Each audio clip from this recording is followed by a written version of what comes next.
네, 오늘도 케이스 스터디 시작해 보겠습니다. 지난 시간에 우리가 계약하면서 혹시 이 계약이 제대로 진행되지 못하고 계약 해제돼 버리면 어떡하나라고 하는 그런 말씀을 좀 드렸는데, 그런 부분에 대한 고민이 계약 당시부터 있어야 된다 이렇게 말씀드렸는데, 어떻게 보면 오늘 이야기도 그 이야기의 어떤 연장이라고 할 수 있습니다. 우리가 혹시 계약이 해제되면서 계약 해제하는 절차, 계약 해제하는 절차, 이런 부분들이 상당히 실제 이제 계약 관계를 어떻게 마무리하느냐, 내가 생각하는 대로 잘 마무리될 수 있느냐라고 하는 부분과 직결될 수 있는 부분이 있기 때문에, 계약하면서부터 이 계약 해제 절차에 관한 고민, 이런 부분들을 충분히 해야 된다라는 그런 이야기입니다. 자, 일단 사례를 한번 들어보겠습니다. 일단 이제 가지고 있는 10억짜리 아파트를 매도하는 그런 계약을 했습니다. 그런데 이제 그 아파트에는 근저당 채무가 한 5억 정도가 있어요. 그러니까 실제로 이제 계약이 예정대로 진행되면은 10억 받아서 근저당권 5억 갚아버리고 5억은 이제 취하게 되는, 5억을 가지게 되는, 실질적으로는 그런 이제 구조가 될 텐데, 그런 요량으로 이제 계약을 했단 말입니다. 그래서 계약금은 그냥 일반적인 것처럼 계약금 1억, 잔금 9억, 그 다음에 근저당 채무는 잔금 치를 때 말소하는 이런 정도로 이제 일반적으로 계약을 했습니다. 자, 그런데 예상치 못하게 이제 이 매수인이 잔금을 지급하지 못하게 되는 그런 사태가 이제 온 겁니다.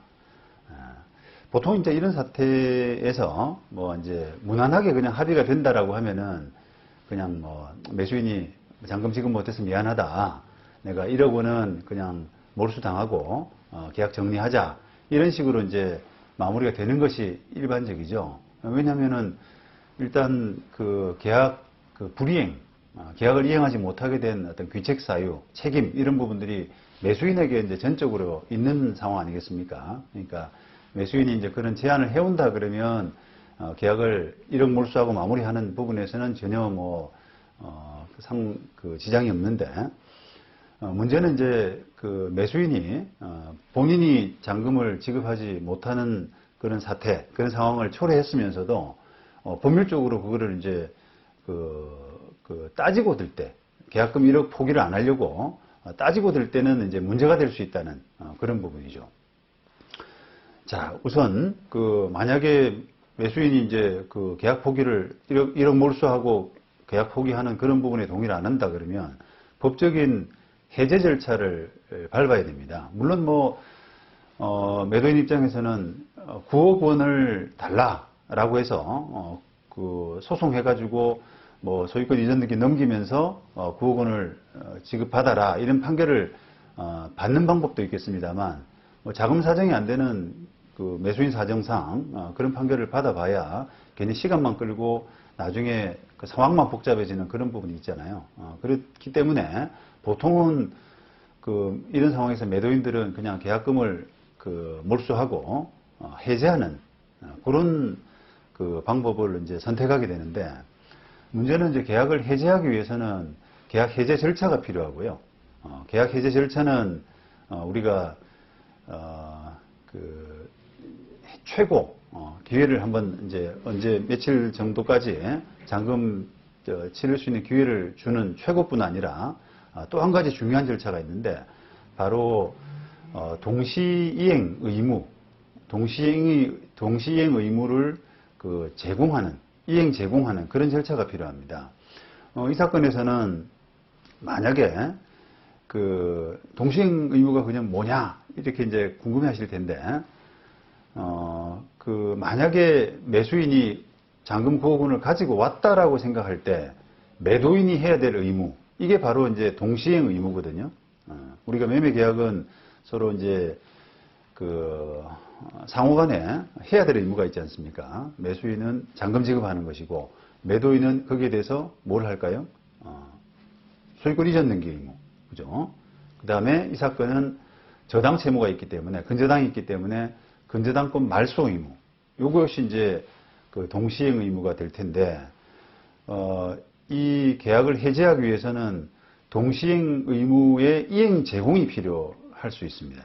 이행 제공이 하기 때문에, 소유권 이전 등기 서류 같은 경우는 이제 기본적으로 뭐 매도인 인감 증명이라든지 주민등록 초본 이런 부분들을 준비해 가지고 그걸 내가 준비했다는 사실을 상대방한테 알리는 그 정도가 이제 이전 등기 의무의 이행 제공이 될 테고요. 저당 문제는 이제 저당권 말소 부분인데, 저당권 말소는 사실 이제 저당 돈을 좀 준비해서 저당 채무를 말소하기 위해서는 돈이 필요하지 않습니까? 갚아야 되기 때문에. 그래서 돈을 마련해서 그 이전 등기 저당권 말소할 수 있는 준비가 돼 있다라고 하는 부분을 상대방한테 보여줄 필요가 있는데, 만약에 그게 이제 안 되는 상황이다라고 하면은 매도인이 자금 여력이 더 이상 없어서, 그 예를 들면 저당 채무가 아까 5억이라고 말씀드렸는데 5억 원 채무를 말소할 수 있는 준비, 잔금을 안 받고도 말소할 수 있는 준비 이런 부분이 돼 있지 않다라고 하면은 이행 제공을 할 수가 없는, 자기의 동시행 의무를 이행 제공할 수가 없는 사태에 빠지게 되고, 따라서 계약 해제를 할 수가 없는, 법률적으로 그런 사태가 결과가 된다는 겁니다. 이 사건에서 이제 대금만 매매 대금만 제대로 지급되면은 다 순탄하게 해결되지만, 문제는 이제 매매 대금이 이행이 안 되는 상황에서 분명히 어떤 그 계약 불이행의 귀책 사유는 매수인한테 있습니다만, 사는 사람한테 있습니다만, 그거를 법률적으로 해제하기 위해서는 매도인의 그 동시행 의무를 이행 제공하는 그런 절차, 저당권 말소인데요. 그 부분이 필요하다. 그런데 이제 그게 안 되는 상황이라 그러면은 매도인이 굉장히 이제 난감해지는 상황이 됩니다. 해제를 해야지 귀책 사유 있는 상대방에 대해서 이제 계약금 몰수하고 끝을 내는데, 그걸 도저히 해낼 수가 없는 상황인 거죠.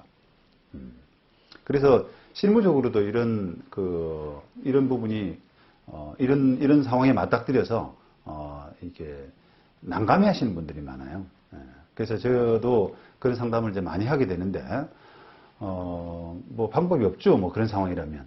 결국은 어떻게든 조금이라도 돈을 빌려와서 돈을 좀 이렇게 있는 걸 보여주고 저당 채무를 말소할 수 있는 상황을 만들어서 이행을 제공할 수 있는 그런 상태 정도는 돼야 된다라고 하는 부분을 이렇게 자문드릴 수밖에 없습니다. 그래서 그런 부분에 대한 노력, 고민 이런 부분이 필요하다, 그렇게 말씀드렸습니다. 그래서 이제 그런 부분을 생각한다 그러면 우리가 계약할 때 계약서에 이제 그 이행 제공 부분에 대해서 조금 더 명백하게 매도인 입장에서는 그 좀 분명하게 이행 제공을 안 할 수 있는 그런 절차를 넣어 놓는 것도, 그런 문구를 넣어 놓는 것도 하나의 방법일 수 있거든요. 그거는 이제 당사자 간의 합의로서 이행 제공은 생략될 수가 있기 때문에, 그래서 제가 이제 조금 생각해 본 문구는 잔금이 미지급될 때 계약 해제 절차 과정에서 매도인의 근저당권 말소 의무는 굳이 이행 제공하지 않더라도 해제 진행에 아무런 문제가 없다. 이런 정도로 계약서에 미리 이제 못을 좀 박아두고 기재를 해두시게 되면 지금 매수인이 잔금을 지급하지 못하는 상황에서 계약 해제 절차가 훨씬 매도인 입장에서는 훨씬 더 수월해지는 그런 결과가 될 수가 있습니다.